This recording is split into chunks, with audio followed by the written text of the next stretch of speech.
これを見てればあなたもほぼ傷をつけずに外すことができます。こちらさっき言ってたピックですね、こっちを使っていただいて、同じです。そうするとほら、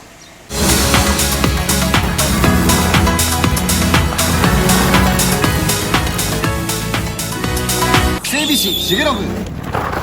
ハロー YouTube、 整備業界をぶっ壊す整備士重信です。さて今回は皆さん結構お困りなことがあると思います。こちらご覧ください。これドアモールが、この水切りですね、ドアガラスのモールですね、結構こうやって劣化して見栄え悪いなとか思ったことないですか？あとこの窓を閉めるときにキーとかね鳴っちゃうとき、大体こういうのか、内側のね擦れてる部分が鳴ってしまうってこともあるんですけども、やっぱちょっと見栄えが悪いですよね。今回はこのトヨタアルテッツァのこの交換の方法を皆さんに伝授したいと思います。交換する前と後の状態をちょっと見比べていただきたい。こちらが交換する前で、こちらが交換後です。新品と古い状態だとこんだけ見栄えが変わるんですよ。新しいものだとかなり見栄えがいいですよね、やっぱりね。でしかもこれゴム質が柔らかいんで、ちゃんと外側の溝を切ってくれるようになります。これ交換する前に必要なものを先に伝えておきますね。アルテッツァの場合はクロスレバーと、あとこれピック、おなじみピックです。こういう感じのピックを使う場合は、ここが90度よりも角度がついたやつっていうのがあれば交換しやすいと思いますんで、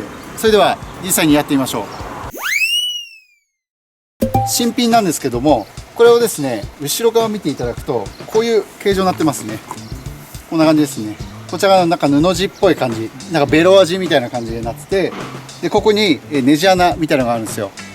でということはですよ、これはまってるところっていうのは基本的に上からのはめ込みプラスネジで止まっています。ちょっとこっちご覧ください。ここにネジありますよね。ここでこんな感じでネジがついておりますんで、まずこれを外します。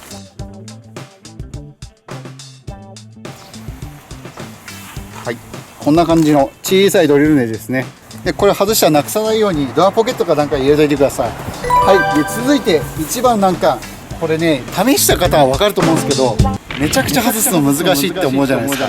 実はそんなことない。外し方がねよく分からないっていう方が多いんですよ。外側からこうやって無理ぐりこうやってねマイナスとかでぐりぐりやってちょっとボディ傷つけちゃったりとか、あと変な風にバキッとかなって部品ぶっかけ、他の部分が壊れてしまったりとかっていうのもあると思うんです。でもご安心ください。これを見てればあなたもほぼ傷をつけずに外すことができます。でどうやるか、実際どうやるかですね。こちらさっき言ってたピックですね、こっちを使っていただいて外していきます。でネジを外しましたね。まずねこの辺ですよね、ネジね。ちなみにフロントの場合はここにありますね。ここにネジがございます。あと注訳ですけども、他のメーカーでも大体同じような似たような外し方でいけると思うんで、チャレンジしてください。ただ内側なんですね。この内側はまっている内側がクリップのやつがあるんですよ。だから樹脂みたいな風にポコってこうやって何箇所かこうやってポコポコって出たようなクリップとかあるんですけども、イメージこれですね。今この状態からやりますけど、イメージです。これをピックを上から差し込んであげて、で下のこれありますよね。ここの溝、ここがはまってる溝です。ここの溝のとこに引っ掛けて上に持ち上げるっていうイメージです。でその爪があるところをこうやってグッグッて持ち上げていけば自然に外れるんです。まずじゃあこちらやってみますかね。まずこんな感じで上側からですね、こんな感じでですね、上側から溝を見つけて、そこの溝にこれを差し込むんですよね。多分この場合すぐ外れちゃう可能性があるんで、で引っかかったらば素直に上に引っ張りましょう。上に引っ張っていく。こんな感じ。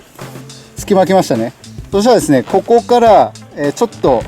裏技がございまして、外側にねじるように引っ張り上げていくんです。こうやって外側にぐーっとねじり上げるように、こんな感じ。こんな感じです。そうするとほら結構あっさりめに外れましたね。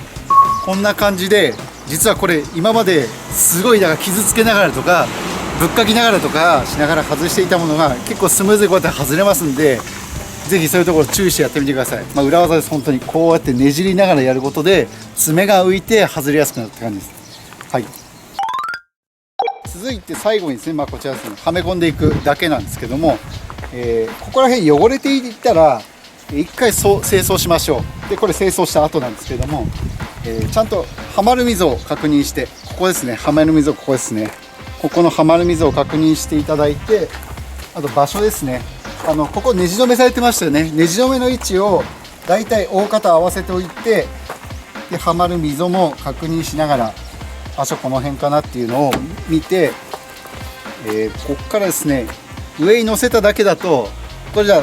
つきません。これ浮いた状態になっているので、そこから上からグッと押します。一回ドアを押した方がですね、ドア閉めて、ドアの上からですね、こんな感じでよいしょよいしょ。結構爪が硬いというかはめ込みづらいところもあるんで、こんな感じで上から押さえつける感じでグッグッと。でこれがクリップ、爪があるやつだとパチッて音がするんで分かりやすいんですが、これちょっと爪がないタイプなんで音がしないから分かりにくいんですけども、上から押さえ込むことによってこの爪のところですね、こうやって噛むようになります。はい。で最後に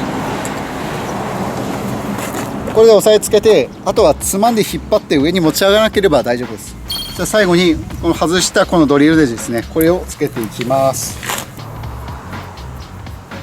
でここの締め付け力はもう軽く指で回してって止まったらば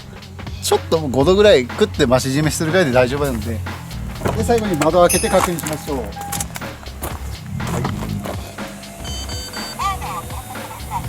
う。はい、いいですね。これで以上ですね。はい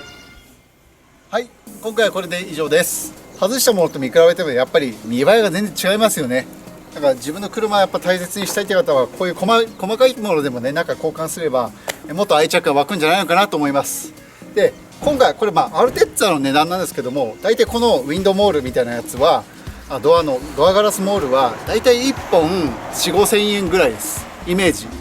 過去にオデッセイとかもやったことあるんですが、大体それも同じような値段 4,5 千円ぐらい、1本ですね。1本 4,5 千円ぐらいで買えるかな、多分物によっては少し値段も上がってきたりするんですけども、大体その 4,5 千円ぐらい、大体5千円で見ても1台分で2万円ぐらいですね。で工賃に取られるとしたらば、大体これ 1箇所あたり、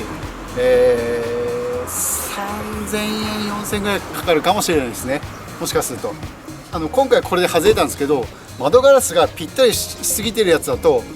実は窓ガラスをずらしてやらなくちゃいけないっていう作業になってしまったりするんで、それだと少しまた値段が上がってきちゃうかなっていうイメージです。でも大体は、冒頭で説明した通りですね、こちらのこのピック、これさえあれば大体は交換できるので、皆さんもぜひチャレンジしてみてください。で所要時間ですね、慣れてしまえば大体もう10分ぐらいで終わっていくんで、1時間あればスッと終わってしまうんじゃないかなと思います。ぜひ皆さんもチャレンジしてみてください。今回はこれで以上です。グッドボタン、チャンネル登録、各 SNS のフォローもよろしくお願いいたします。それではまた次の動画でお会いしましょう。バイ。